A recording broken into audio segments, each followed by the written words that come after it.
Price the Lord. God is love online international ഫെലോഷിപ്പിന്റെ 148ാമത്തെ online പ്ലാറ്റ്ഫോമിലേക്ക് കടന്നിട്ടുള്ള ലോകത്തിന്റെ വ്യത്യസ്ത ഭാഗങ്ങളുള്ള ദേവദാസിദാസന്മാർ ദൈവമക്കൾ ഓൺലൈനിലൂടെ ശ്രദ്ധിച്ചുകൊണ്ടിരിക്കുന്ന പ്രിയപ്പെട്ടവർ എല്ലാവർക്കും ക്രിസ്തുയേശുവിന്റെ നാമത്തിലുള്ള സ്നേഹവന്ദനങ്ങളെ അറിയിക്കുന്നു. ഇന്നത്തെ നമ്മുടെ ക്ഷണം സ്വീകരിച്ച് നമ്മുടെ ദൈവന സൃഷ്ടിക്ക് കടന്നിട്ടുള്ളത് പാസ്റ്റർ സന്തോഷ് കുമരകമാണ്. പ്രിയ ദേവദാസിനെ ഓർത്ത് ഞാൻ ദൈവത്തെ സ്തുതിക്കുന്നു. പ്രിയ ദേവദാസൻ കടന്നു വന്നിട്ടുള്ളത് കോട്ടയത്തു നിന്നുമാണ്. Church of God full gospel Manarcad എന്നറിയപ്പെടുന്ന ദൈവസഭയുടെ അസോസിയേറ്റ് പാസ്റ്ററാണ്. ഞങ്ങളുടെ വലിയ ക്ഷണം സ്വീകരിച്ച് വന്നതിൽ ഒത്തിരി സന്തോഷമുണ്ട്. ഗോഡിസ്ലോ ഓൺലൈൻ ഇന്റർനാഷണൽ ഫെലോഷിപ്പിന്റെ പേരിലുള്ള സ്നേഹവും നന്ദിയും അറിയിക്കുന്നു. ഇന്നത്തെ ദൈവന സന്ദേശം ഓൺലൈനിൽ ശ്രദ്ധിക്കുന്ന പ്രിയപ്പെട്ടവർക്കും സൂം പ്ലാറ്റ്ഫോമിൽ ശ്രദ്ധിക്കുന്ന പ്രിയപ്പെട്ടവർക്കും ഒരുപോലെ അനുഗ്രഹമായി തീരട്ടെ പ്രാർത്ഥിച്ചുകൊണ്ട് പ്രിയ ദേവദാസിനെ ശുശ്രൂഷയ്ക്കായി ക്ഷണിച്ചുകൊള്ളും. ദൈവത്തിന്റെ ഹിതം, ദൈവത്തിന്റെ സമയമായപ്പോൾ ദൈവം അതിനുള്ള ഒരു അവസരം ഒരുക്കി തന്നു.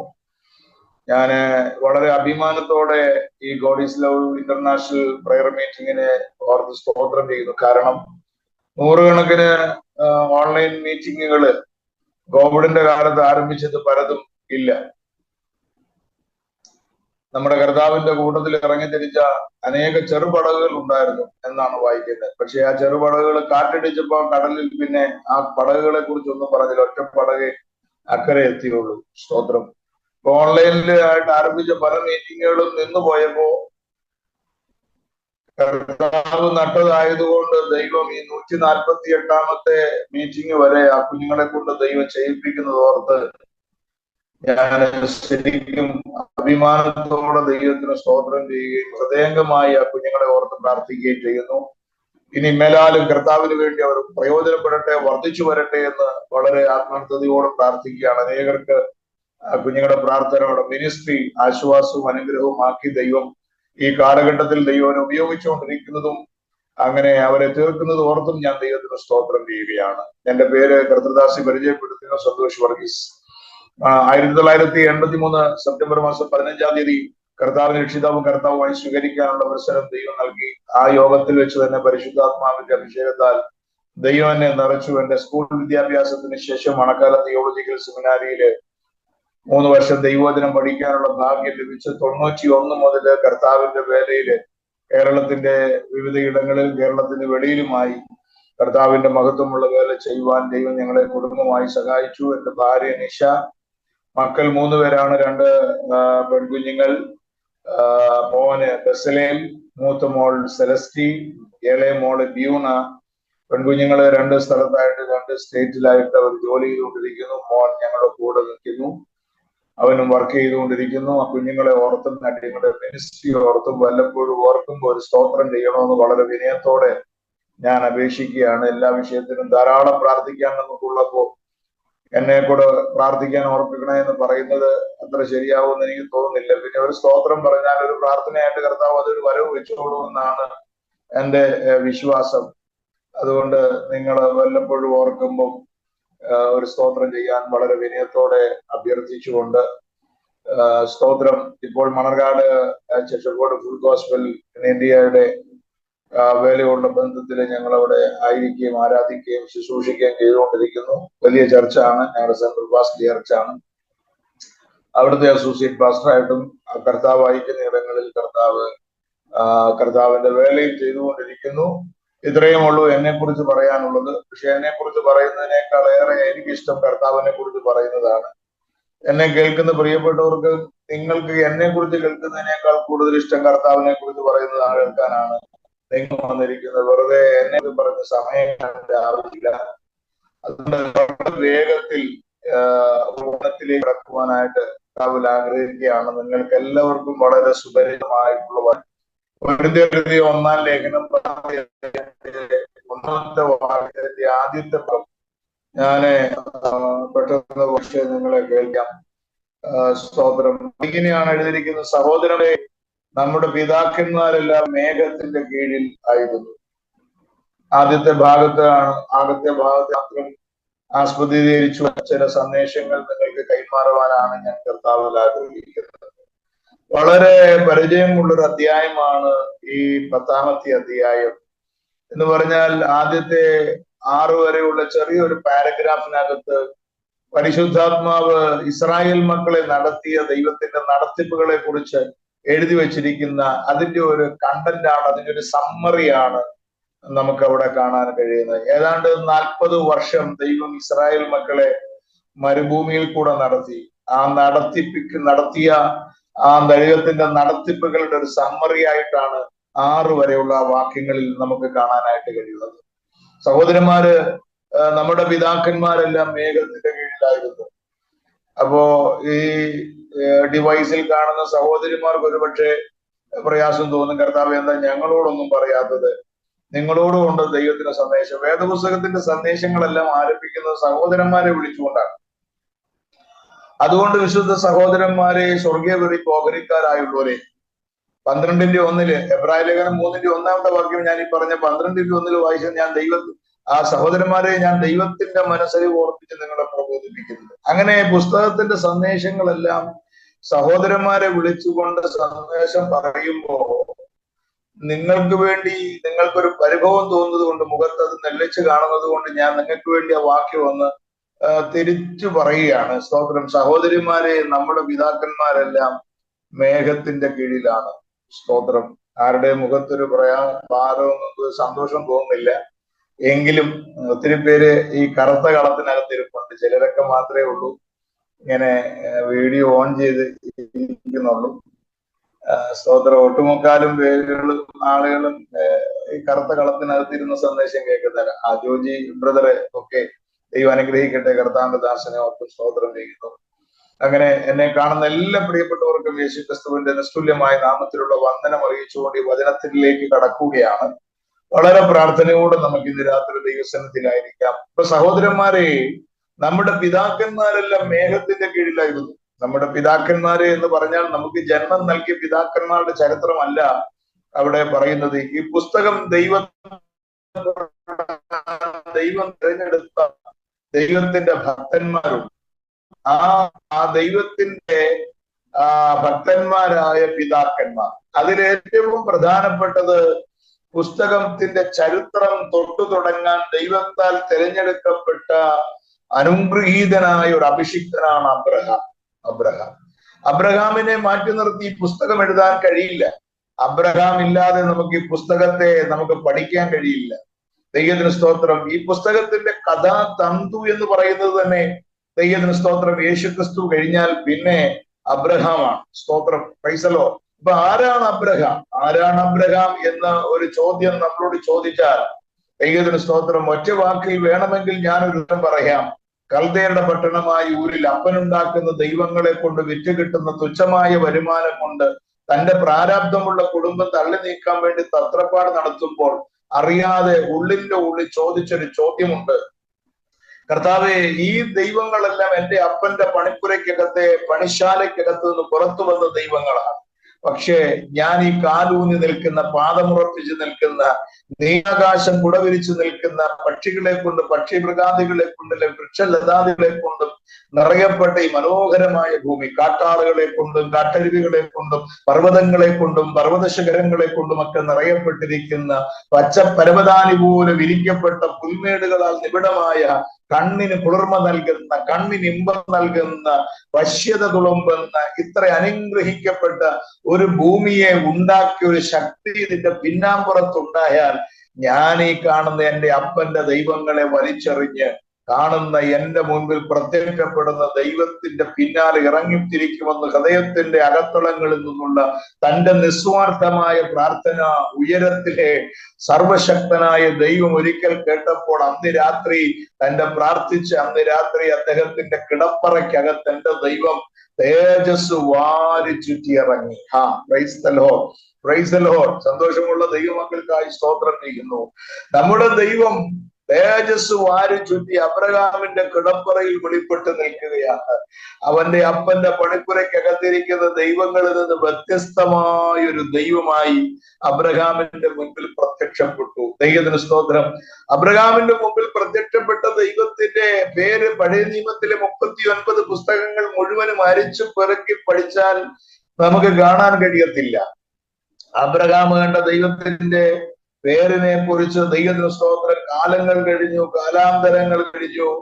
മേശയിൽ ഭക്ഷണം വിളമ്പി കൊടുക്കാൻ ദൈവത്താൽ തിരഞ്ഞെടുക്കപ്പെട്ട 7 അപ്പോസ്തലന്മാരിൽ വളരെ പ്രധാനപ്പെട്ട അപ്പോസ്തലനായിരുന്നു സ്തഫാനോസ്. സ്തഫാനോസിന്റെ വിളിയെ സംബന്ധിച്ച് പഠിച്ചാൽ ശരിക്കും പകലന്തിയോളം കർത്താവിന്റെ വേല ചെയ്തിട്ട് വരുന്ന ദൈവദാസന്മാർക്ക് ഭക്ഷണം ഉണ്ടാക്കി അവർക്ക് ഒരുക്കി കൊടുക്കാൻ, അവർക്ക് വിളമ്പിക്കൊടുക്കാൻ വിളി കിട്ടിയ മനുഷ്യന് പ്രസംഗിക്കാൻ ഒരു അവസരം കിട്ടിയപ്പോൾ പട്ടണത്തിന്റെ നടുവിൽ കൂടെ ഓടി കൊട്ടാരത്തിന്റെ നടുത്തളത്തിലെത്തി സിംഹാസനാരൂഢനായിരിക്കുന്ന മഹാപുരോഹിതന്റെ നിറകിക്ക് നേരെ വിരൽ ചൂണ്ടിക്കൊണ്ട് അതിശക്തമായ ഭാഷയിൽ ന്യായപ്രമാണത്തിലെ വചനങ്ങൾ അക്കമിട്ട് ആത്മാവി പ്രസംഗിക്കുമ്പോൾ തന്റെ ചടുലമായ പ്രസംഗത്തിന്റെ മുമ്പിൽ ചാടി എഴുന്നേറ്റ് മഹാപുരോഹിതൻ 7:1 മുതൽ അപ്പോസ്തല പ്രവർത്തികളുടെ പുസ്തകം വായിക്കുമ്പോൾ കാണാൻ കഴിയും, സ്തെഫാനോസേ, നീ പ്രസംഗിക്കുന്നതെല്ലാം ഉള്ളതു തന്നെയാണോ? ദൈവത്തിന് സ്തോത്രം. ചോദ്യം അദ്ദേഹത്തിന്റെ മുമ്പിൽ ചാട്ടുകൾ വരുന്ന കണ്ടപ്പോ ദൈവത്തിന് സ്തോത്രം ആ ചോദ്യത്തിന്റെ മുമ്പിൽ അദ്ദേഹത്തിന്റെ വാക്കുകൾ വാചാലമായി അദ്ദേഹം പറയുകയാണ്, നമ്മുടെ പിതാവായ ഹാരാനിൽ വന്ന് പാർക്കുന്നതിന് മുമ്പ് മെസൊപ്പൊത്താമ്യയിൽ ഇരിക്കുമ്പോൾ തന്നെ തേജോമയനായ ദൈവത്തിന് പ്രത്യക്ഷനായി. മനസ്സിലാകുന്ന ദൈവമക്കൾക്കായി സ്തോത്രം ചെയ്യുന്നു. Price the Lord. അപ്പൊ അബ്രഹാം കണ്ട ദൈവത്തിന്റെ പേര് സ്തെഫാനോസ് ആണ് വെളിപ്പെടുത്തുന്നത്. അവൻ കണ്ട ദൈവം തേജസ്സുള്ള ദൈവം, തേജസ് വാരി ചുറ്റിയിറങ്ങിയ ദൈവം, വെളിച്ചത്തിൽ കുളിച്ചിറങ്ങി നിൽക്കുന്ന ദൈവം. എന്റെ ഭാഷയിൽ പറഞ്ഞാൽ 10,000 കോടി സൂര്യന്മാർ ഒരുമിച്ച് ഉദിച്ചു നിന്നാൽ അത്രത്തോളം എത്തത്തില്ല. അതിനേക്കാൾ എത്രയോ കോടിക്കണക്കിന് ദൈവത്തിന് സ്തോത്രം പ്രകാശം വാരി ചുറ്റി നിൽക്കുന്ന ദൈവം. Price the Lord. അവന്റെ അപ്പന്റെ പണിപ്പുരയ്ക്കകത്തിരിക്കുന്ന ദൈവങ്ങളിൽ നിന്ന് വ്യത്യസ്തമായ ഒരു ദൈവത്തെ അബ്രഹാം അന്ന് രാത്രി കണ്ടപ്പോ അപ്പന്റെ ദൈവങ്ങളെ പിന്നാമ്പുറങ്ങളിൽ വലിച്ചെറിഞ്ഞിട്ട് കണ്ട വെളിച്ചത്തിന്റെ മുമ്പിൽ ഇറങ്ങിത്തിരിക്കുമ്പോൾ ലോകം മുഴുവനും അബ്രഹാമിനെ നോക്കി പറഞ്ഞു, ഇവനെ പോലൊരു ഭോഷൻ ലോകത്തിൽ ആരെങ്കിലും ഉണ്ടോ? ഈ വീട്ടിൽ എന്താ കുറവുള്ളത്? കൊച്ചു ദൈവങ്ങൾ മുതൽ വലിയ ദൈവങ്ങൾ വരെ ഇവിടെ ഉണ്ട്. ഭക്ഷണത്തിന് കുറവില്ല, പാർപ്പിടത്തിന് കുറവില്ല, അവിടെ പരിചാരകർക്ക് കുറവില്ല, വേലക്കാർക്ക് കുറവില്ല, യാതൊന്നിനും കുറവില്ലാത്ത എല്ലാമുള്ള ഒരു വീട്ടിൽ നിന്ന് കേട്ട ഒരു ശബ്ദം വെളിച്ചത്തിൽ വെളിപ്പെടുക മാത്രമല്ല, തന്നോട് സംസാരിക്കുന്നു. ആ വെളിച്ചത്തിനകത്തൂടെ എന്താ സംസാരിച്ചത്? ദൈവം പറഞ്ഞ, അബ്രഹാമേ, നീ നിന്റെ ദേശത്തെയും ചാർച്ചക്കാരെയും പിതൃഭവനത്തെയും വിട്ട് പുറപ്പെട്ട് ഞാൻ നിന്നെ കാണിപ്പാനിരിക്കുന്ന ദേശത്തേക്ക് പുറപ്പെടണം. ദൈവത്തിന് സ്തോത്രം. 15-ാം അധ്യായത്തിൽ അബ്രഹാം എത്തിയപ്പോൾ മമ്രയുടെ തോപ്പിൽ കൂടാരമടിച്ച് കിടക്കുന്ന അബ്രഹാമിന്റെ മുമ്പിൽ പ്രത്യക്ഷപ്പെട്ട സ്വർഗത്തിലെ ദൈവം പറഞ്ഞു, കുഞ്ഞെ, ഞാൻ നിന്റെ പരിചയം നിന്റെ അതിമഹത്തായ പ്രതിഫലമാണ്.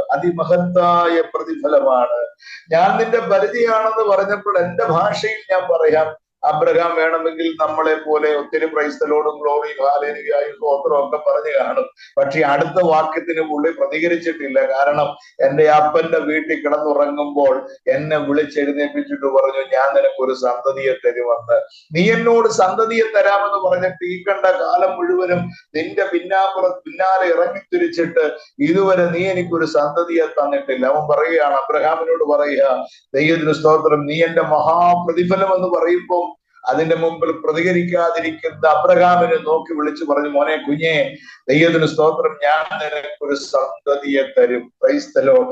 അവൻ എടുത്തവായി കർത്താവിനോട് ചോദിച്ചൊരു ചോദ്യമുണ്ട്, കർത്താവേ, നീ എനിക്ക് തന്നിരിക്കുന്ന സന്തതി എന്ന് പറയുന്നത് ഞാൻ ദമ്മേശക്കിൽ നിന്ന് അഡോപ്റ്റ് ചെയ്ത ദത്തെടുത്ത ഈ എലയാസർ ആണോ എന്റെ ദത്തുപുത്രൻ, എന്റെ മകൻ എന്ന് ചോദിക്കുമ്പോൾ കർത്താവ് അവനോട് പറഞ്ഞില്ല, കുഞ്ഞെ, ദൈവത്തിന് സ്തോത്രം, നിന്റെ ഉദരത്തിൽ ജനിക്കുന്നവൻ നിനക്ക് അവകാശിയായി. അങ്ങനെ അബ്രഹാം ദൈവത്തിന്റെ വാഗ്ദത്തം കേട്ട് ഇറങ്ങിത്തേച്ച് ദൈവത്തിന് സ്തോത്രം 100-ാമത്തെ വയസ്സിൽ ദൈവം തന്റെ വാഗ്ദത്തം പോലെ മകനെ കൊടുത്തു എന്ന് നമുക്ക് കാണാൻ കഴിയും. ആ അബ്രഹാമിന്റെ ചരിത്രമാണ് ഈ പുസ്തകം തുടങ്ങാനായിട്ട് ദൈവത്താൽ തിരഞ്ഞെടുക്കപ്പെട്ടത്. അബ്രഹാമിന് മോനെ കൊടുത്ത് ഇസഹാക്കിന് 2 മക്കളെ ദൈവം കൊടുത്തു. ദൈവത്തിന് സ്തോത്രം, യേശാവും യാക്കോബും. ആ യാക്കോബിന്റെ 75 മക്കളെ ദൈവം തിരഞ്ഞെടുത്ത് ദൈവത്തിന് സ്തോത്രം പെറുക്കിയെടുത്ത് മിസ്രൈമിലേക്ക് അയച്ചു. അതിന്റെ പിന്നാമ്പുറത്തൊരു വലിയ ചരിത്രമുണ്ട്. ആ ചരിത്രത്തിലേക്ക് പോയാൽ നമ്മൾ വായിച്ച വാക്യത്തിനകത്തുനിന്നും പറയാൻ കഴിയാതെ പോകും. ദൈവത്തിന് സ്തോത്രം. ഹല്ലേലൂയ. കേൾക്കണേ, അബ്രഹാമിന്റെ കൊച്ചുമകനായിരിക്കുന്ന യാക്കോബിന്റെ 75 മക്കളെ അബ്രഹാം ദൈവത്തോട് ചെയ്ത ഉടമ്പടി ലംഘിച്ചു എന്ന കാരണത്താൽ കർത്താവ് പറഞ്ഞ ഒരു സന്തതി പോലും ഉദരത്തിൽ ഇല്ലാതിരിക്കുമ്പോ കർത്താവുമായി നടത്തിയ ഉടമ്പടി ലംഘിച്ചു എന്ന കാരണത്താൽ കർത്താവ് അബ്രഹാമിനോട് പറഞ്ഞു, കുഞ്ഞെ മോനെ, നിന്റെ സന്തതി സ്വന്തമല്ലാത്ത ദേശത്ത് 400 വർഷം അടിമയായിരിക്കും. ആ ദൈവിക അരുളപ്പാടിന്റെ നിവർത്തീകരണം എന്ന നിലയിൽ 75 മക്കള് ദൈവം മിസ്രൈമിലേക്ക് അയച്ച് 215 വർഷം കൊണ്ട് 35 ലക്ഷമാക്കി ആ ജനത്തെ എന്റെ ദൈവം വർദ്ധിപ്പിച്ചു. സ്തോത്രം. 215 വർഷം കൊണ്ട് മിസ്രൈമിലിട്ട് ജനത്തെ വളർത്തിയെടുത്ത് പെരുപ്പിച്ച് 35 ലക്ഷമാക്കി ദൈവം വർദ്ധിപ്പിച്ചു. ദൈവത്തിന്റെ സമയമായപ്പോൾ, ഇടയ്ക്കൊരു സ്തോത്രം വേണമെങ്കിൽ പറയാം കേട്ടോ, ദൈവത്തിന് സ്തോത്രം. അപ്പൊ അങ്ങനെ ഈ 35 ലക്ഷത്തെ വിടുവിക്കാൻ ഒരു സമയം ദൈവം നിശ്ചയിച്ചു. ദൈവത്തിന്റെ കലണ്ടറിൽ ദൈവം അത് ടിക്ക് ചെയ്തിട്ടു. സ്തോത്രം. ആബീബ് മാസം 14-ാം തീയതി സന്ധ്യാസമയത്ത് നിങ്ങൾ ഒരു ആട്ടുകൊറ്റനെ 10-ാം തീയതി വേർതിരിക്കണം. അതിനെ 1, 2, 3, 4 തണ്ണി 14-ാം തീയതി സന്ധ്യാസമയത്ത് അതിനെ അറുത്ത് അതിന്റെ രക്തം കുറെയെടുത്ത് കട്ടിളക്കാർ രണ്ടിന്മേലും കുറുമ്പടിമേലും പുരട്ടി അതിന്റെ മാംസം തീയിൽ ചുട്ടു വടിപിടിച്ച് അരമുറുക്കി കാലിന് ചെരുപ്പിട്ട് നിങ്ങൾ തിടുക്കത്തോടെ തിന്നിട്ട് പുറപ്പെടണം അവിടുന്ന്. അങ്ങനെ ഇസ്രായേൽ മക്കൾ, ദൈവത്തിന് സ്തോത്രം, 35 ലക്ഷം വരുന്ന ഇസ്രായേൽ മക്കൾ മോശയുടെ നേതൃത്വത്തിൽ അവർ ചെങ്കടൽ കടന്നു, ആ മിസ്രൈം കടന്നു. മിസ്രൈം വിട്ട് അവർ മരുഭൂമിയിലെത്തി. ആ മരുഭൂമിയിൽ നിന്നുകൊണ്ട് മുകളിലേക്ക് നോക്കിയപ്പോൾ അവർ കണ്ട ആ മനോഹരമായ കാഴ്ച കണ്ടിട്ട്, ആ കാഴ്ച ആത്മാവിന്റെ വെളിപ്പാടിൽ പൗലൂസ് രേഖപ്പെടുത്തിയിരിക്കുകയാണ്. നമ്മുടെ പിതാക്കന്മാരെല്ലാം മേഘത്തിന്റെ കീഴിലായിരുന്നു. എന്നെ കേൾക്കുന്ന ദൈവമക്കളോട് ഞാൻ വിളിച്ചു പറയാം, ആ മേഘം ഇന്ന് രാത്രി നിങ്ങളായിരിക്കുന്ന പട്ടണങ്ങളിൽ, രാജ്യങ്ങളിൽ, ഭവനങ്ങളിൽ ആ മേഘത്തിന്റെ സാന്നിധ്യം, ദൈവത്തിന് സ്തോത്രം, ഇന്ന് രാത്രിയിലും എന്റെ അപ്പച്ചൻ പകരുന്നുണ്ട്. ദൈവത്തിന് സ്തോത്രം. ഹല്ലേലൂയ. നമ്മുടെ പിതാക്കന്മാരെല്ലാം മേഘത്തിന്റെ കീഴിലായിരുന്നു. ആ മേഘം, ദൈവത്തിന് സ്തോത്രം, ആ മേഘത്തിന് ഏതാണ്ട് 5 പ്രത്യേകതകളുണ്ട്. പ്രധാനപ്പെട്ട 5 പ്രത്യേകതകളുണ്ട്. നിങ്ങൾ വേദപുസ്തകം കയ്യിലുണ്ടെങ്കിൽ ദൈവത്തിന് സ്തോത്രം ആ ഭാഗം നിങ്ങൾ എടുക്കണം. പെട്ടെന്ന് ഞാൻ വായിച്ച് ആ ഭാഗം മുമ്പോട്ട് പോകുവാനായിട്ട് ആഗ്രഹിക്കുകയാണ്. അബ്രഹാം എന്ന ആ തന്റെ മക്കളോട് തലയ്ക്ക് മീതെ കണ്ടതായ ആ മേഘത്തിന്റെ പ്രധാനപ്പെട്ട 4 പ്രത്യേകത, അതിന്റെ കൂടെ ഒരു പ്രത്യേകതയും കൂടെ ഞാൻ ഇന്ന് രാത്രി ഓർമ്മിപ്പിക്കുമ്പോൾ നമ്മുടെ പ്രസംഗത്തിന്റെ അവസാന നിമിഷത്തിലേക്ക് എത്തും. സംഖ്യാപുസ്തകം അതിന്റെ 9-ാം അധ്യായത്തിന്റെ 15 മുതലുള്ള വാക്യങ്ങൾ നമ്മൾ പഠിക്കുമ്പോൾ അബ്രഹാം കണ്ട ദൈവത്തിന്റെ ആ തലയ്ക്ക് മീതെ കണ്ട മേഘത്തിന്റെ 1-ാമത്തെ പ്രത്യേകത, അഥവാ പിതാക്കന്മാർ കണ്ട മേഘത്തിന്റെ 1-ാമത്തെ പ്രത്യേകത എന്ന് പറയുന്നത്, അതിന്റെ 15-ാമത്തെ വാക്യം, തിരുനിവാസം നിവർത്തി നിർത്തിയ നാളിൽ മേഘം സാക്ഷ്യകൂടാരം എന്ന തിരുനിവാസത്തെ മൂടി. സന്ധ്യാസമയം തൊട്ട് രാവിലെ വരെ അത് തിരുനിവാസത്തിന്മേൽ അഗ്നിപ്രകാശം പോലെയായിരുന്നു.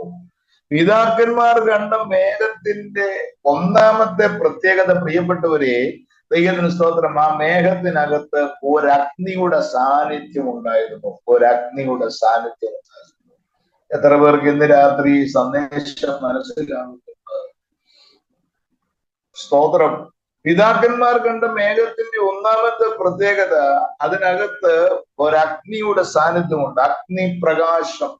സ്തോത്രം. ഞാൻ കർത്താവിനോട് ചോദിച്ചു, കർത്താവ്, ഈ പിതാക്കന്മാർ കണ്ട മേഘത്തിന്റെ അകത്ത് അഗ്നിപ്രകാശം പോലെ ആകാനുള്ള കാരണം എന്താ എന്ന് കർത്താവിനോട് ആത്മാവിൽ പ്രാർത്ഥിച്ച് ചോദിക്കുമ്പോൾ കർത്താവ് എന്നെ പഠിപ്പിച്ച് എന്നോട് പറഞ്ഞൊരു ദൂത് ഞാൻ നിങ്ങൾക്ക് കൈമാറാം. കഴിഞ്ഞ 430 വർഷം അവർ പാർത്ത രാജ്യത്ത് നിന്ന് പുറപ്പെടുമ്പോൾ അവരറിയാതെ അവരെ ഒരു നിഴല് പോലെ പിന്തുടരുന്ന ഒരു പൈശാചിക ശക്തിയുണ്ട്, മിസ്രൈമിന്റെ ആധിപത്യം. സ്തോത്രം. ആ മിസ്രൈമിന്റെ ആധിപത്യങ്ങൾ തങ്ങളെ എന്ത് വില കൊടുത്തും തിരിച്ചു പിടിക്കാൻ, പിറകോട്ട് കൊണ്ടുപോകാൻ, പിറകോട്ട് വലിക്കുന്ന ഒരു ശക്തിയായി അവരെ പോരാടി നിൽക്കുമ്പോ അത് നമ്മെ തൊടാതെ വണ്ണം ദൈവത്തിന് സ്തോത്രം. നമ്മളോട് പോരാടുന്ന, നമ്മളോട് വെല്ലുവിളിക്കുന്ന, നമ്മുടെ നന്മകൾക്ക് നേരെ വെല്ലുവിളിക്കുന്ന, നമ്മുടെ യാത്രകൾക്ക് നേരെ വെല്ലുവിളിക്കുന്ന, നമ്മുടെ ഉയർച്ചകൾക്ക് നേരെ വെല്ലുവിളിക്കുന്ന പാരമ്പര്യത്തിന്റെ, പൈശാചികതയുടെ, പൗരോഹിത്യത്തിന്റെ, അന്യാരാധനയുടെ ശക്തിയായി ഇന്ന് നമുക്ക് നേരെ പോരാടി കടന്നു വരുമ്പോ, കുഞ്ഞെ, ഇന്ന് രാത്രി ദൈവാത്മാവിൽ ഞാനൊരു ദൂതായി വിളിച്ചു പറയാം, എത്ര ശ്രമിച്ചിട്ടും നിനക്ക് മുൻപോട്ട് പോകാൻ കഴിയുന്നില്ലെങ്കിൽ, ദൈവത്തിന് സ്തോത്രം, വിജയിക്കാൻ കഴിയുന്നില്ലെങ്കിൽ, നിനക്ക് ദൈവത്തിന് സ്തോത്രം ഉയർച്ചപ്പെടാൻ കഴിയുന്നില്ലെങ്കിൽ, നിനക്ക് അടുത്തൊരു ലെവലിലോട്ട് കയറാൻ പറ്റുന്നില്ലെങ്കിൽ, ദൈവത്തിന് സ്തോത്രം, നിന്റെ മിനിസ്ട്രി സക്സസ് ആകുന്നില്ലെങ്കിൽ, ഈ രാത്രി വചനത്തിന്റെ തൂതുകൊണ്ട് ഞാൻ ആത്മമണ്ഡലത്തെ പരിശുദ്ധാത്മാവിന്റെ ശക്തിയാൽ ആത്മാവിൽ ബ്രേക്ക് ചെയ്യുകയാണ്.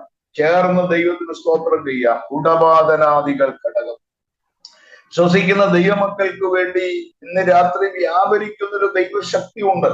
ഈ രാത്രി ഞാനൊരു നിയോഗത്തോടെയാണ് ഈ വചനം നിങ്ങൾക്ക് വിളിച്ചു പറയുന്നത്. ചില ദൂതുകളായി നിങ്ങൾ ഇന്ന് രാത്രി വചനം ഏറ്റെടുത്താൽ ഞാൻ വിളിച്ചു പറയുന്നു, ദൈവത്തിന് സ്തോത്രം, ഈ രാത്രി നേരം വെളുക്കുന്നതിന് മുമ്പ് നിങ്ങളുടെ ചില വിഷയങ്ങൾക്കകത്തിന്റെ ദൈവത്തിന്റെ മറുപടിയുടെ കരം തൊടും. അത് വിശ്വസിക്കുന്ന ദൈവമക്കളെ ഓർത്ത് സ്തോത്രം ചെയ്യുന്നു. ഞാൻ പറയട്ടെ, ഒന്നുകൂടെ എടുത്തു പറയട്ടെ, ഈ വാചനങ്ങളൊക്കെ നമ്മുടെ ജീവിതത്തിൽ നമുക്ക് വിടുതലാകണമെങ്കിൽ ദൈവത്തിന് സ്തോത്രം, കേൾക്കുന്ന വചനത്തിന്റെ മുമ്പിൽ ആമേൻ പറയാൻ നിങ്ങൾ തയ്യാറാവണം. അതുകൊണ്ടാണ് പൗലൂസ് എഫേസ്യർക്ക് ലേഖനം എഴുതുമ്പോൾ 1-ാം അധ്യായത്തിന്റെ 18-ാമത്തെ വാക്യത്തിൽ അദ്ദേഹം ഇങ്ങനെ രേഖപ്പെടുത്തിയിട്ടുണ്ട്: അവന്റെ വിളിയാനുള്ള ആശ ഇന്നതെന്നും വിശുദ്ധന്മാരിൽ അവന്റെ അവകാശത്തിന്റെ മഹിമാധനം ഇന്നതെന്നും അവന്റെ ബലത്തിൽ വല്ലഭത്വത്തിന്റെ വ്യാപാരത്തിൽ വിശ്വസിക്കുന്ന നമുക്ക് വേണ്ടി വ്യാപരിക്കുന്ന അവന്റെ ശക്തിയുടെ അളവറ്റ വലിപ്പം മനസ്സിലാകുന്ന ദൈവമക്കൾക്കായി സ്തോത്രം. അപ്പൊ ഇത് വിശ്വസിക്കാൻ തയ്യാറാവണം. ഒരു വചനം കേൾക്കുമ്പോ, കർത്താവെ, അത് ഇന്ന് രാത്രി എനിക്ക് വേണ്ടിയാണ് കർത്താവ് ഈ സന്ദേശം കൈമാറുന്നത്, ഞാൻ ആ വചനത്തിൽ 100% വിശ്വസിക്കുന്നു. അതിന്റെ മുൻപിൽ ഒരു ആമേൻ പറയാൻ തയ്യാറായാൽ ഈ വചനം ഒരു ചാട്ടുളി പോലെ രാജ്യത്തിന്റെ അപ്പുറത്ത് കിടക്കുന്ന, രാജ്യത്തിന്റെ മറുതലയ്ക്കൽ കിടക്കുന്ന, ഈ ഭൂഗോളത്തിന്റെ അപ്പുറത്ത് കിടക്കുന്ന നമ്മിലേക്ക് വ്യാപരിക്കപ്പെടും. അതെല്ലാവർക്കും വ്യാപരിക്കില്ല, വിശ്വസിക്കുന്നവർക്ക് വേണ്ടി മാത്രമേ വ്യാപരിക്കൂ. പറയട്ടെ, അപ്പൊ ഈ 1-ാമത്തെ മേഘത്തിന്റെ പ്രത്യേകത, ആ മേഘത്തിനകത്ത് ഒരു തീ കത്തുന്നത് പോലെ ഒരു അനുഭവം എന്ന് പറഞ്ഞാൽ, നമുക്കറിയാം മർക്കോസിന്റെ മാളിക മുറിയിൽ 120 പേര് കൂടിയിരിക്കുമ്പോൾ അവരുടെ മേൽ പ്രത്യക്ഷമായിരുന്നത് അഗ്നിജ്വാല പോലെ കത്തുന്ന പിളർന്ന നാവുകൾ അവരിൽ ഓരോരുത്തന്റെ മേൽ പതിഞ്ഞു എന്നാണ് വായിക്കുന്നത്. ഇനി നിങ്ങൾ എത്ര പേർക്ക് ഒന്നുകൂടെ വിശ്വസിക്കാൻ പറ്റുമോന്ന് എനിക്കറിയത്തില്ല. നമ്മൾ ചില ആരാധനയുടെ നടുവിൽ വെളിപ്പെടുന്ന ചില പൈശാചിക ശക്തികൾ പറയുന്നത് ഞാൻ കേട്ടിട്ടുണ്ട്. ഇവിടെ ഇരിക്കാൻ വയ്യേ, ഭയങ്കര ചൂടാ. പക്ഷെ നമുക്ക് ശരീരത്തിൽ ഒരു ചൂടുമില്ല. നമ്മുടെ ആരാധനയുടെ ശക്തി വെളിപ്പെടുമ്പോൾ ഈ അന്യാരാധന ശക്തികൾ പറയും ഭയങ്കര തീയാണ്, ഭയങ്കര തീയാണ്. ഞാൻ കേട്ടിട്ടുണ്ട്. ഞാനൊരു പഴയ പെന്തിക്കോസുകാരനായതുകൊണ്ട് പിതാക്കന്മാര് പറഞ്ഞ പ്രസംഗത്തിനകത്ത് ചില വാക്കുകൾ കേട്ടിട്ടുണ്ട്. ദൈവത്തിന് സ്തോത്രം, നാട്ടുകാർ പറഞ്ഞിട്ടുണ്ടെന്ന്, ആരാധിക്കുമ്പോൾ നമ്മൾ ആരാധിക്കുന്ന വീടിന്റെ മുകളിൽ തീ ഇറങ്ങി വീണിട്ട് തീ കത്തുന്നത് പോലെ അനുഭവം നാട്ടുകാർ കണ്ടിട്ടുണ്ടെന്ന്. ദൈവത്തിന് സ്തോത്രം. പ്രിയപ്പെട്ടവരെ, ഞാൻ ഇന്ന് രാത്രി പറയട്ടെ, നമ്മൾ ആരാധിക്കുമ്പോൾ നമ്മുടെ വീടിന് അകത്ത് ആത്മാവിന്റെ തീയാണ് വീഴുന്നത്. പക്ഷേ ദൈവത്തിന് സ്തോത്രം, ആ തീ നമുക്ക് നാശങ്ങൾ ഉണ്ടാക്കുന്നില്ല. ആ തീ നമുക്ക് സംരക്ഷണമാണ്. നമുക്കറിയാം, തീയെ കുറിച്ച് പഠിച്ചാൽ ഈ ശന്ദ്രക്ക് മേശക്ക് അബേദ്നെഗോവ് 3-ാം അധ്യായം ദാനിയേൽ പ്രവാചകന്റെ പുസ്തകത്തിൽ 20 മുതലുള്ള വാക്യങ്ങൾ പിന്നീട് വായിച്ചു നോക്കണം. അവിടെ എഴുതിയിരിക്കുന്നത് 7 മടങ്ങായിട്ട് വർദ്ധിപ്പിച്ചു തീച്ചൂളം. രാജാവിന്റെ 3 ബാലന്മാരുടെ കേക്കയാണ് പറയുന്നത്, സ്തോത്രം, തീച്ചൂള 7 മടങ്ങായിട്ട് വർദ്ധിപ്പിക്കാൻ. ഞാൻ ആ ഭാഗം കഴിഞ്ഞ ദിവസം ചിന്തിച്ചപ്പം ഈ രാജാവ് ഈ 3 ബാലന്മാരെ കേൾക്ക പറയാൻ കാരണം എന്താന്ന് ചോദിച്ചാൽ, ഇപ്പൊ കത്തുന്നതിനേക്കാൾ 7 മടങ്ങായിട്ട് വർദ്ധിപ്പിക്കാൻ പോവുകയാ. നിലപാട് മാറ്റാനുണ്ടെങ്കിൽ ഇപ്പോൾ മാറ്റിക്കോണം. തീരുമാനത്തിന് എന്തെങ്കിലും മാറ്റം ഉണ്ടെങ്കിൽ ഇപ്പം മാറ്റിക്കോണം. ജീവിച്ചിരിക്കണമെന്നുണ്ടെങ്കിൽ നിലപാട് മാറ്റണം. അവര് പറഞ്ഞു, ഹേ നെബൂഖദ്നേസറേ, ദൈവത്തിന് സ്തോത്രം. ഈ കാര്യത്തിൽ ഉത്തരം പറവാൻ ഞങ്ങൾക്ക് ആവശ്യമില്ല. എന്ന് പറഞ്ഞാൽ നിലപാട് തീ കണ്ട് നിലപാട് മാറ്റുന്നവരല്ല, പ്രതികൂലം കണ്ട് നിലപാട് മാറ്റുന്നവരല്ല, പോരാട്ടം കണ്ട് നിലപാട് മാറ്റുന്നവരല്ല. ഞങ്ങള് ദൈവത്തിന് സ്തോത്രം അവന്റെ മഹിമ കണ്ട, നേരിട്ട് അവനോട് സംസാരിച്ചവരാണ്, അവന്റെ മഹിമ കണ്ട സാക്ഷികളാണ്. ഒരാമേൻ വേണമെങ്കിൽ ദൈവമക്കൾക്ക് പറയാം. അവിടെ തീയെക്കുറിച്ച് രേഖപ്പെടുത്തുമ്പോൾ എഴുതിയിരിക്കുന്നത് അവരെ തീയിലേക്ക് ഇടാൻ കൊണ്ടുപോയ ആളുകളെ തീ ദഹിപ്പിച്ചു കളഞ്ഞു. പിന്നെ അവരെ കണ്ടില്ല. പക്ഷെ തീക്കകത്ത് നടക്കുന്ന ബാലന്മാര് തീക്കകത്തൂടെ നടക്കുന്നു.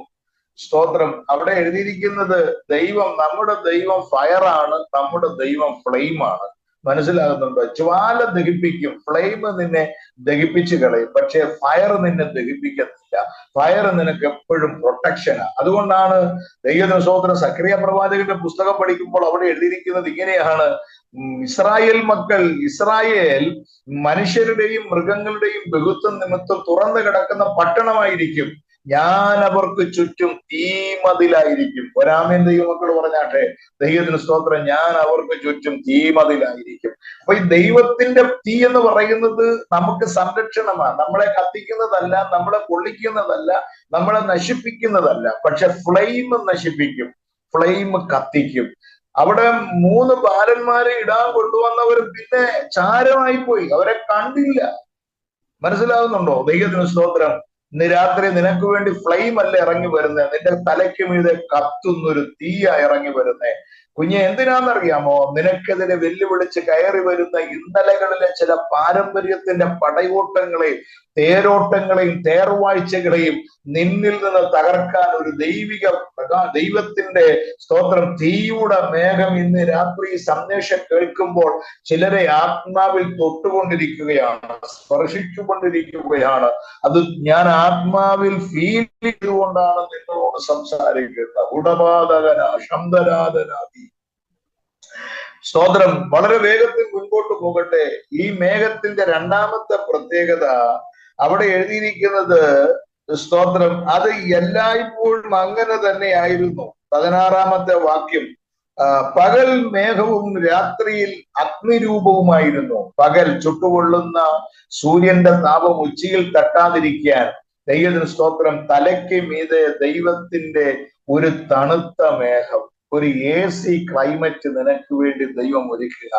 സ്തോത്രം. പ്രശ്നങ്ങളുടെ നൂലാമാലകൾക്കകത്ത് നിന്നെ കുരുക്കി ദൈവത്തോട് പ്രാർത്ഥിക്കാൻ കഴിയാതെ മാനസിക സംഘർഷങ്ങളിലാക്കി, പിരിമുറുക്കങ്ങളിലാക്കി, ആങ്സൈറ്റിയിലാക്കി, ടെൻഷനിലാക്കി നിന്നെ ദൈവത്തിന് സ്തോത്രം ദൈവത്തെയും നിന്നെയും തമ്മിൽ ഭിന്നിപ്പിച്ച് അകറ്റി സന്ധ്യാപ്രാർത്ഥന പോലും നടത്താൻ മാനസികമായി ഒരുക്കമില്ലാതെ മാനസികമായി തകർന്ന് ദൈവത്തിൽ നകന്നു പോകാൻ പ്രശ്നങ്ങൾ കുടുംബത്തിനകത്ത് സൃഷ്ടിക്കുന്ന ദുഷ്ടപിശാചിന്റെ ഈ ചൂടുള്ള ദൈവത്തിന് സ്തോത്രം ചുട്ടുകൊള്ളുന്ന അനുഭവം നിനക്കും കുടുംബത്തിനും നേരെ തൊടുത്തുവിടുമ്പോ 23-ാം സങ്കീർത്തനത്തിൽ ഭക്തൻ എഴുതി വെച്ചൊരു വാക്യമുണ്ട്, അവൻ എന്റെ പ്രാണനെ തണുപ്പിക്കുന്നു. പ്രിയപ്പെട്ടവരെ, ദൈവത്തിന് സ്തോത്രം. ഈ മേഘത്തിന്റെ രണ്ടാമത്തെ പ്രത്യേകത, നിന്റെ ചുട്ടുകൊള്ളുന്ന ജീവിതയാത്രയിൽ ഓരോ ദിവസവും ഈ മേഘം നിന്നെ തണുപ്പിക്കുന്ന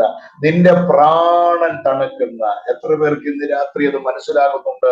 ദൈവത്തിന് സ്തോത്രം. പ്രശ്നങ്ങളുടെ നൂലാമാലകൾക്കകത്ത്, കടഭാരത്തിന്റെ നൂലാമാലകൾക്കകത്ത്, മാനസിക ടെൻഷന്റെ നൂലാമാലകൾക്കകത്ത് ദൈവത്തിന് സ്തോത്രം നിന്നെ കുരുക്കിയിട്ട് നിന്റെ തലച്ചോറ് ചിന്തിച്ച് ചൂട് പിടിപ്പിച്ച് പ്രാർത്ഥനകളിൽ നിന്ന് അകറ്റിക്കളഞ്ഞ് ആരാധനയിൽ നിന്നെ മാറ്റി നിർത്തി ദൈവത്തിൽ നിന്ന് പൂർണ്ണമായി മാറ്റിക്കളയാൻ നിനക്കെതിരെ പിശാചൊരുക്കുന്ന ഈ സംഘർഷങ്ങളുടെ കുരുക്കുകൾ, സ്തോത്രം, ആ താപം ഇന്ന് രാത്രി മാറും, ആ ചൂട് ഇന്ന് രാത്രി മാറും, നിന്റെ മനസ്സ് തണുക്കുന്ന രാത്രിയാകും. എത്ര പേരും ഇന്ന് രാത്രി ആ സന്ദേശത്തെ മുമ്പിൽ ഒരാമയും പറയാൻ തയ്യാറാകും? എന്നെ ഈ ഡിവൈസിൽ കേൾക്കുന്ന ദൈവമക്കളോട് പറയാം, കുഞ്ഞുങ്ങളെ, ദൈവത്തിന് സ്തോത്രം, എവിടെയെങ്കിലും നിന്റെ പ്രാണൻ തിളയ്ക്കുന്നുണ്ടെങ്കിൽ, ദൈവത്തിന് സ്തോത്രം ചുട്ടുകൊള്ളുന്ന തീച്ചൂളയുടെ അനുഭവത്തിൽ കൂടെ നീ കടന്നു പോകുന്നുണ്ടെങ്കിൽ, ഈ രാത്രി നിന്നെ തണുപ്പിക്കുന്ന ഒരു ദൈവ സാന്നിധ്യത്തിന്റെ മേഘം നിന്നെ ഇന്ന് രാത്രി ആത്മാവിൽ തൊടും. അത് ഞാൻ ആത്മാവിൽ പ്രവചിച്ചു പറയുകയാ. ഹല്ലേലൂയ, സ്തോത്രം. മൂന്നാമത്തെ പ്രത്യേകതയിലേക്ക് ദൈവത്തിന് സ്തോത്രം ഞാൻ വേഗത്തിൽ വരാം. മൂന്നാമത്തെ പ്രത്യേകത എന്ന് പറയുന്നത്, ദൈവത്തിന് സ്തോത്രം, ഈ മേഘം പുറപ്പെടുമ്പോൾ ഇസ്രായേൽ മക്കൾ യാത്ര പുറപ്പെടണം. മേഘം പുറപ്പെടുമ്പോൾ ഇസ്രായേൽ മക്കൾ യാത്ര പുറപ്പെടണം. മേഘം എവിടെ നിൽക്കുന്നോ അവിടെ കൂടാരമടിക്കണം. സ്തോത്രം. നമുക്കറിയാം, ഇസ്രായേൽ മക്കൾ 40 വർഷം കൊണ്ട് ദൈവത്തിന് സ്തോത്രം അവര് 41 കൂടാരമടിച്ചു എന്നാണ് നമുക്ക് പുസ്തകം പഠിക്കുമ്പോൾ കാണാൻ കഴിയുന്നത്. ഈ 40 വർഷം തോന്നിയതുപോലെ എവിടെയെങ്കിലും പാർക്കാൻ പറ്റത്തില്ല. നമുക്ക് ഇഷ്ടമുള്ളിടത്ത് കൂടാരമടിക്കാൻ പറ്റത്തില്ല. ദൈവത്തിന്റെ മേഘം എവിടെയാണ് കുഞ്ഞ് നിൽക്കുന്നത്, അവിടെ ദൈവത്തിന് സ്തോത്രം നീ കൂടാരമടിക്കണം. ഇന്ന് രാത്രി ദൈവമക്കളോട് ഞാൻ വിളിച്ചു പറയാം, എല്ലായിടത്തും ഇസ്രായേൽ മക്കൾക്ക് പാർക്കാൻ കഴിയില്ല. പരിശുദ്ധാത്മാവിന്റെ മേഘം എവിടെ നിൽക്കുന്നോ അവിടെ കൂടാരമടിക്കണം.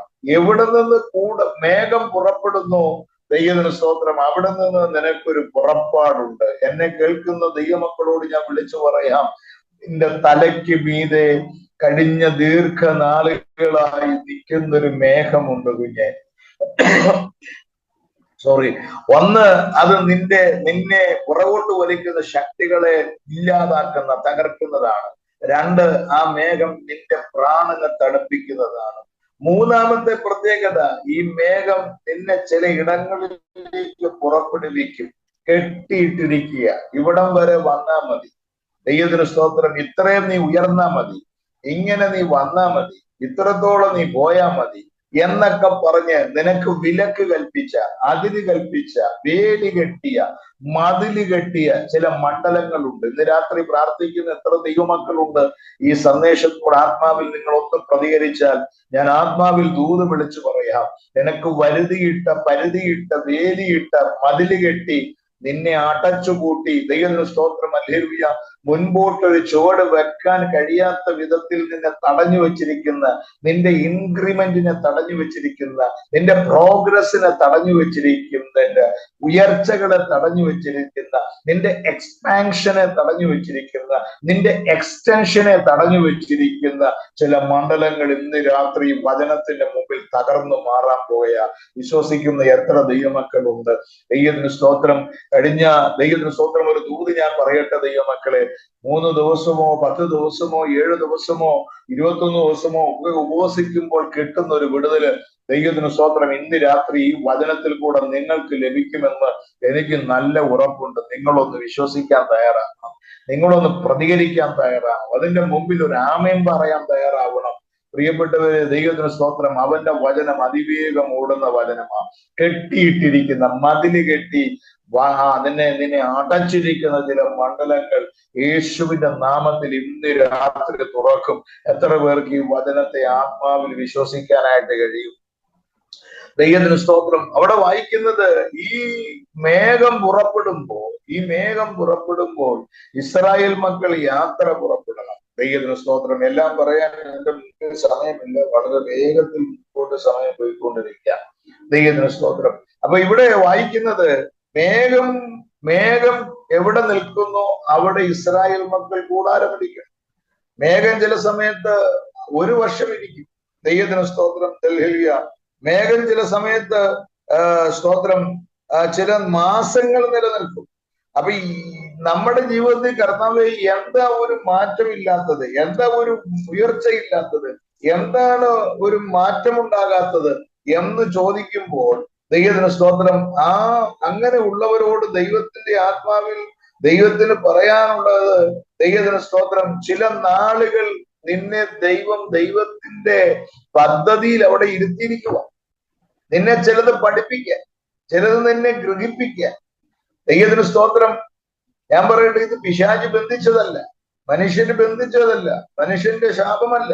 ദൈവത്തിന് സ്തോത്രം. ചിലര് വിചാരിച്ചിരിക്കുന്നത്, ആരോ എന്നെ മന്ത്രവാദം ചെയ്തിട്ടാ എനിക്ക് ഒരു ഉന്നതി ഇല്ലാത്ത, ഒരു ഉയർച്ച ഇല്ലാത്ത, മുന്നോട്ട് പോകാത്തത് എന്ന്. ദൈവത്തിന് സ്തോത്രം. പക്ഷെ ഇന്ന് രാത്രി ദൈവമക്കളോട് ഞാൻ വിളിച്ചു പറയാം, ഇല്ലെന്ന് ഞാൻ പറയുന്നില്ല. പക്ഷെ ചില സമയങ്ങളിൽ ദൈവസന്നിധിയിൽ കർത്താവ് നമ്മെ ചില പ്രത്യേക കാര്യങ്ങൾ പഠിപ്പിക്കാൻ, നമ്മെ ചില ദൈവത്തിന് സ്തോത്രം കൂടാരം അടിച്ചു കിടക്കാൻ നമ്മളോട് പറയും. പ്രിയപ്പെട്ടവരെ, ദൈവത്തിന് സ്തോത്രം. അങ്ങനെ ദൈവം ഇടപെടുന്ന ദൈവമക്കൾക്കായി സ്തോത്രം ചെയ്യുന്നു. അങ്ങനെയാണെങ്കിൽ 2026 എന്ന് പറയുന്നത് ദൈവത്തിന് സ്തോത്രം ചില മറുപടികളുടെ വർഷമാണ്. വിശ്വാസമുള്ള എത്ര പേര്? ചില ഉത്തരങ്ങളുടെ വർഷം, ചില വിടുതലുകളുടെ വർഷമാണ്, ചില ഉയർച്ചകളുടെ വർഷമാണ്. നിന്റെ കൂടാരത്തെ പുറപ്പെടുവിക്കാൻ, നിനക്ക് അടുത്തൊരു ലെവലിലോട്ട് കയറാൻ ദൈവത്തിന് സ്തോത്രം നിന്നെ പുറപ്പെടുവിക്കുന്ന ഒരു വർഷമാണ്. ദൈവത്തിന് സ്തോത്രം ഏത് മന്ത്രവാദി നോക്കിയാലും, ഏത് ആഭിചാരകൻ നോക്കിയാലും ദൈവത്തിന് സ്തോത്രം കുഞ്ഞെ നിന്നെ തടയാൻ ഒരു ശക്തിക്കും കഴിയില്ല. കാരണം നീ ദൈവത്തിന്റെ നിയോഗത്തിലാണ് ഇവിടെ ആയിരിക്കുന്നത്. ദൈവത്തിന് സ്തോത്രം ഈ കൂടാരം നിന്നെ ഇവിടെ അടുപ്പിച്ചിരിക്കുന്നത് ദൈവമാണെങ്കിൽ അടുത്ത സ്ഥലത്തേക്ക് നിന്നെ പറിച്ചു നടാൻ ദൈവത്തിന് പദ്ധതിയുണ്ട്. ദൈവത്തിന് സ്തോത്രം ആ സമയം വരെ ദൈവത്തിന്റെ മേഘം ചലിക്കാൻ നീ ദൈവസന്നിധിയിൽ പ്രാർത്ഥിച്ചുകൊണ്ടിരിക്കണം. പ്രാർത്ഥിക്കുന്ന പെന്തിക്കോസുകാരോട് ഞാൻ വിളിച്ചു പറയാം, ദൈവത്തിന് സ്തോത്രം. ദൈവമക്കളെ, ദൈവത്തിന് സ്തോത്രം. നമ്മുടെ കർത്താവിന്റെ മേഘം നിന്റെ തലയ്ക്ക് മീതെ ചലിച്ചിട്ടുണ്ടെങ്കിൽ ലോകത്തിൽ ആർക്കും അതിനെ പിടിച്ചു നിർത്താൻ കഴിയത്തില്ല. വിശ്വാസമുള്ള ദൈവമക്കൾക്കായി സ്തോത്രം. അപ്പൊ ഈ മേഘത്തിന്റെ 3 പ്രത്യേകത ഞാൻ പറയും. 4മതൊരു പ്രത്യേകതയുണ്ട്. ദൈവത്തിന് സ്തോത്രം. നമുക്ക് രാജാക്കന്മാരുടെ 1-ാം പുസ്തകം അതിന്റെ 18-ാമത്തെ അധ്യായത്തിന്റെ 44-ാമത്തെ വാക്യം നമ്മൾ വായിക്കുമ്പോൾ അവിടെ ഒരു വാക്യം രേഖപ്പെടുത്തിയിട്ടുണ്ട്. 44-ാമത്തെ വാക്യം വായിക്കുമ്പോൾ 1 രാജാക്കർ 18-44 വായിക്കുന്നത്, 7-ാം പ്രാവശ്യമോ അവൻ ഇതാ കടലിൽ നിന്ന് ഒരു മനുഷ്യന്റെ കൈ പോലെ ചെറിയ മേഘം പൊങ്ങുന്നു എന്ന് പറഞ്ഞു. സ്തോത്രം. മനുഷ്യന്റെ കൈ പോലെ ഒരു ചെറിയ മേഘം. 6 വട്ടം പ്രാർത്ഥിച്ചിട്ട് കാണാത്തൊരു മേഘം 7-ാം പ്രാവശ്യത്തെ പ്രാർത്ഥന കഴിഞ്ഞപ്പോൾ തന്റെ ഭൃത്യൻ പറയുകയാണ്, ഇത് മനുഷ്യന്റെ കൈ പോലൊരു ചെറിയ മേഘം. ഞാൻ ആ ഭാഗം ഇങ്ങനെ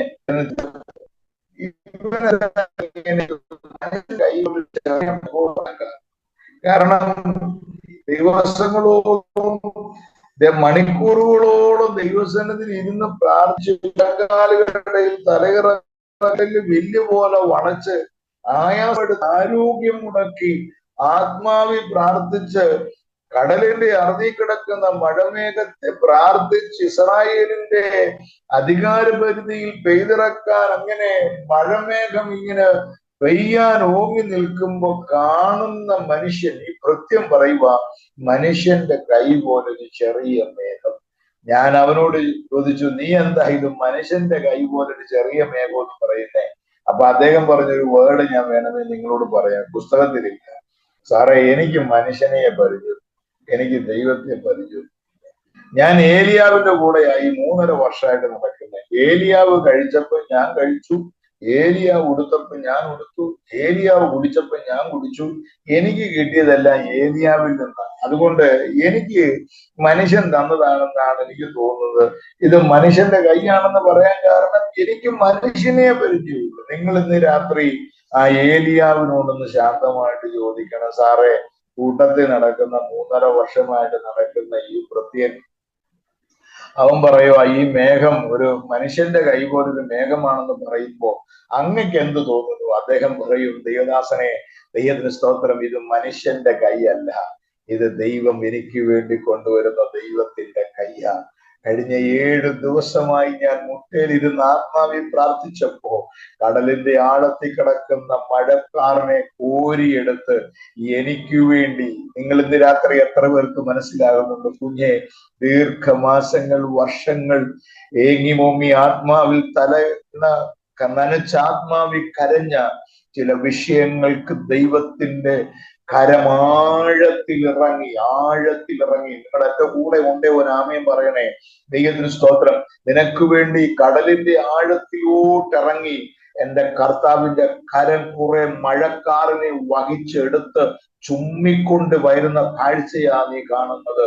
ദൈവത്തിന് സ്തോത്രം. അവൻ വേണമേ പറയും മനുഷ്യന്റെ കൈയാണെന്ന്, മനുഷ്യൻ എന്നെ സഹായിച്ചെന്ന് പറയും, മനുഷ്യൻ എന്നെ നൽകിയെന്ന് പറയും, മനുഷ്യൻ ദൈവത്തിന് സ്തോത്രം എന്നെ ഹെൽപ്പ് ചെയ്തെന്ന് പറയും. പക്ഷെ ഞാന് ദൈവത്തിന് സ്തോത്രം അല്ലെങ്കിൽ മരുഭൂമി കൂടെ ഓടുമ്പോൾ ആഹാബിന്റെ കൊട്ടാരത്തിൽ മഴമേഘത്തെ നിരോധിക്കാൻ ഞാൻ ആത്മാവിൽ കൽപ്പിക്കുന്ന കണ്ടത് ദൈവത്തിന്റെ കൈയാണ്. സ്തോത്രം. കെരീത്തിൽ ചെന്ന് കിടന്നുറങ്ങിയപ്പോ കണ്ടത് ദൈവത്തിന്റെ കയ്യാ. സരാപ്തയിൽ ചെന്നപ്പോ കണ്ടത് ദൈവത്തിന്റെ കയ്യാ. മരുഭൂമിയിൽ കൂടെ ഈ ആഹാബിനെ തല്ലി ഓടിക്കുമ്പം, ഒരു പേപ്പട്ടിയെ പോലെ ഓടിക്കുമ്പം മരുഭൂമിയിൽ കണ്ടത് ദൈവത്തിന്റെ കയ്യാ. ചൂരച്ചെടിയുടെ തണലിൽ കിടക്കുമ്പോ കണ്ടത് ദൈവത്തിന്റെ കയ്യാ. എനിക്ക് മനുഷ്യനെ പരിചയമില്ല. ഇന്ന് രാത്രി എത്ര ദൈവമക്കൾക്ക് മനസ്സിലാകുന്നുണ്ട്?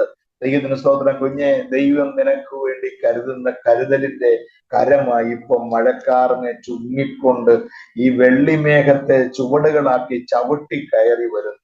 നിങ്ങൾക്ക് ദൈവത്തിന് സ്തോത്രം, രസകരമായ ഒരു കാര്യം ഞാൻ പറയാം. ചില സമയത്ത് നമ്മൾ നീലാകാശത്തിലോട്ട് നോക്കിയാൽ ഈ വെള്ളിമേഘങ്ങൾ കണ്ടിട്ടുണ്ടോ? വെള്ളിമേഘങ്ങൾ കണ്ടിട്ടുണ്ടോ? ഒരു കൈയൊന്ന് നോക്കിക്കേ, കാണട്ടെ. അപ്പൊ ഈ വെള്ളിമേഘങ്ങളിൽ നമ്മൾ നോക്കി നിൽക്കുമ്പം ഇങ്ങനെ കുതിരയെ പോലെ ചാടി നിൽക്കുന്ന കാഴ്ച കാണാം. വെള്ളരിപ്രാക്കൾ ഇങ്ങനെ കൂട്ടത്തോടെ പറന്നു പോകുന്നത് പോലെ കാണാം.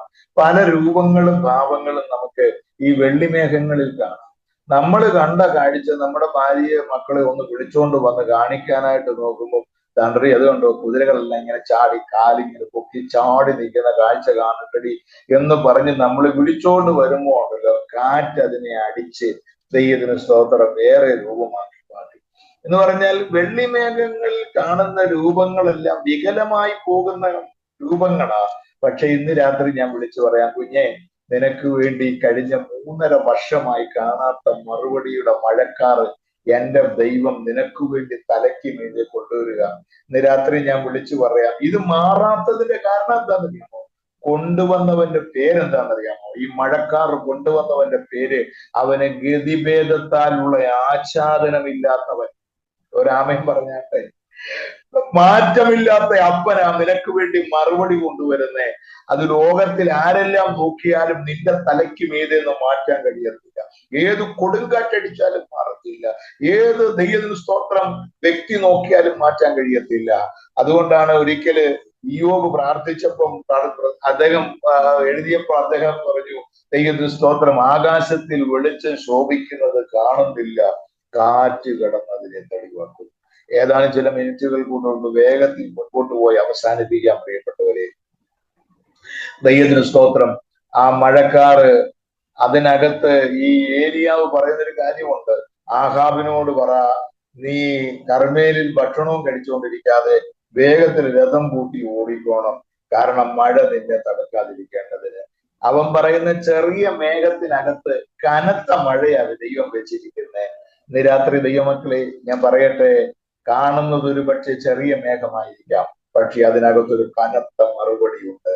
നിനക്ക് താങ്ങാൻ കഴിയാത്ത, വഹിക്കാൻ കഴിയാത്ത, നിനക്ക് ഇമേജ് ചെയ്യാൻ കഴിയാത്ത, നിനക്ക് കാൽക്കുലേറ്റ് ചെയ്യാൻ കഴിയാത്ത അതിശക്തമായ ചില മറുപടികൾ ആ മേഘത്തിനകത്ത് നിനക്ക് വേണ്ടി ദൈവം കൊണ്ടുവരുന്നുണ്ട്. വിശ്വസിക്കുന്നവർക്ക് സ്തോത്രം. മേഘത്തിന്റെ 5ാമത്തെ പ്രത്യേകത വേഗത്തിൽ പറഞ്ഞ് അവസാനിപ്പിക്കാൻ പ്രിയപ്പെട്ടവര്. ലേഖനം അതിന്റെ 4-ാം അധ്യായം 16-ാമത്തെ വാക്യത്തിൽ വായിക്കുമ്പോൾ ഇങ്ങനൊരു വാക്യമുണ്ട്. കർത്താവ് താൻ ഗംഭീരനാദത്തോടും പ്രധാന ദൂതന്റെ ശബ്ദത്തോടും ദൈവത്തിന്റെ കാഹളത്തോടും കൂടെ സ്വർഗത്തിൽ ഇറങ്ങി വരുമ്പോൾ ക്രിസ്തുവിൽ മരിച്ചവർ മുൻപേ ഉയർത്തെഴുന്നേൽക്കും. പിന്നെ ജീവനോട് ശേഷിക്കുന്ന നാം അവനോടൊരുമിച്ച് ആകാശത്തിൽ കർത്താവിനെ എതിരേൽപ്പാൻ മേഘങ്ങളിൽ എടുക്കപ്പെടും. ഞാൻ ഇതെല്ലാം പറഞ്ഞെങ്കിലും നമ്മുടെ പ്രത്യാശ എന്ന് പറയുന്നത് നമ്മുടെ അപ്പന്റെ മടങ്ങി വരവാണ്. ആ മേഘ പ്രത്യക്ഷത, ആ മേഘം ഇന്ന് രാത്രി ദൈവത്തിന് സ്തോത്രം നമുക്ക് ആത്മാവിൽ പറയാം, കർത്താവിൽ നീ വേഗം വരണമെന്ന്. ദൈവത്തിന് സ്തോത്രം പറയട്ടെ. പിതാക്കന്മാർ കണ്ട അവസാനത്തെ ഒറ്റ വാക്കുകൂടെ പറഞ്ഞ് 2 മിനിറ്റ് കൂടെ ഉണ്ട്. അവസാനം ദൈവത്തിന് പിതാക്കന്മാർ കണ്ടതെല്ലാം അക്ഷരത്തിന്റെ മേഘമാണ് പ്രിയപ്പെട്ടവരെ. എന്നാൽ നമ്മൾ കാണുന്നത് അക്ഷരത്തിന്റെ മേഘമല്ല, പരിശുദ്ധാത്മാവെന്ന മേഘമാണ്. ആ മേഘം ഇന്ന് രാത്രി നിങ്ങളെ തൊടും. ഒരു നിമിഷം ഒന്ന് കണ്ണുകളെ അടയ്ക്കാമോ? ഒരു വാക്ക് നിങ്ങൾക്ക് വേണ്ടി, എന്റെ ഡിവൈസിൽ കാണുന്ന എന്റെ സഹോദരങ്ങൾക്ക് വേണ്ടി ഒരു വാക്ക് പ്രാർത്ഥിക്കാൻ ഞാൻ ആഗ്രഹിക്കുക. ദൈവത്തിന് സ്തോത്രം. ഈ സന്ദേശം കേൾക്കുമ്പോൾ പ്ലീസ് ദൈവത്തിന് സ്തോത്രം, കർത്താവിന്റെ ദാസനെ ദൈവം എന്നോട് സംസാരിച്ചെന്ന് ഉറപ്പുള്ളവർ മാത്രം, എല്ലാവരോടുമാണെന്ന് ഞാൻ പറയുന്നില്ല, ദൈവം ചിലരോട് വളരെ സ്പെസിഫിക് ആയിട്ട് ഇടപെട്ടിട്ടുണ്ട്. ദൈവത്തിന് സ്തോത്രം. അവര് മാത്രം ഒരു നിമിഷം കർത്താവ് എന്നോട് സംസാരിച്ചെന്ന് ഉറപ്പുള്ളവർ മാത്രം പ്ലീസ് റൈസ് യുവർ ഹാൻഡ്സ്. നിങ്ങളുടെ കരം ഒന്ന് ഉയർത്തിപ്പിടിച്ച് ഞാൻ നിങ്ങൾക്ക് വേണ്ടി പ്രാർത്ഥിക്കാം. ഹല്ലേലൂയ.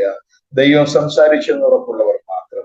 നിങ്ങളുടെ കരമൊന്ന് ഉയർത്തിപ്പിടിച്ച് ഞങ്ങളുടെ സ്വർഗീയ അപ്പച്ച ഈ രാത്രി സന്ദേശം കേൾക്കുമ്പോ കർത്താവെ ദൈവം ഇടപെട്ടു എന്ന് വിശ്വസിച്ചുകൊണ്ട് ആമേൻ പറഞ്ഞ കരമുയർത്തിപ്പിടിച്ചു നിൽക്കുന്ന കർത്താവെ ഡിവൈസിൽ കാണുന്ന എല്ലാം നിന്റെ അഭിഷിക്തന്മാർക്കും അഭിഷിക്തകൾക്കും വേണ്ടി ഞാൻ പ്രാർത്ഥിക്കുന്നു.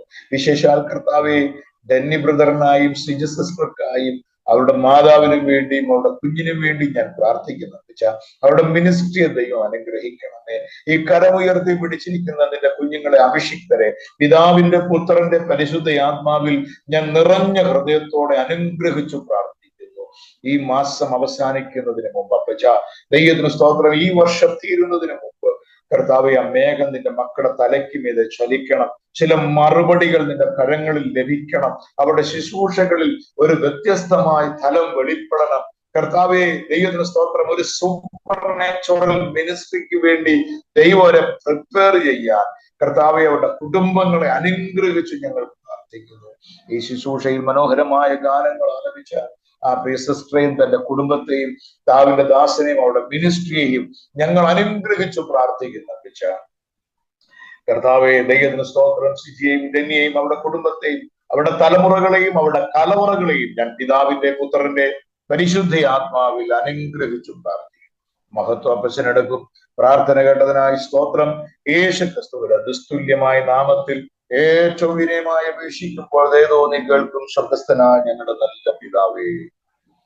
കർത്താവ് എല്ലാവരെയും അനുഗ്രഹിക്കട്ടെ. അവസരം ഒരുക്കി തന്ന സിജി സിസ്റ്ററോടും ഡെന്നി ബ്രദറിനോടുമുള്ള ഹൃദയത്തിന്റെ ഭാഷയിൽ നന്ദി പറഞ്ഞു.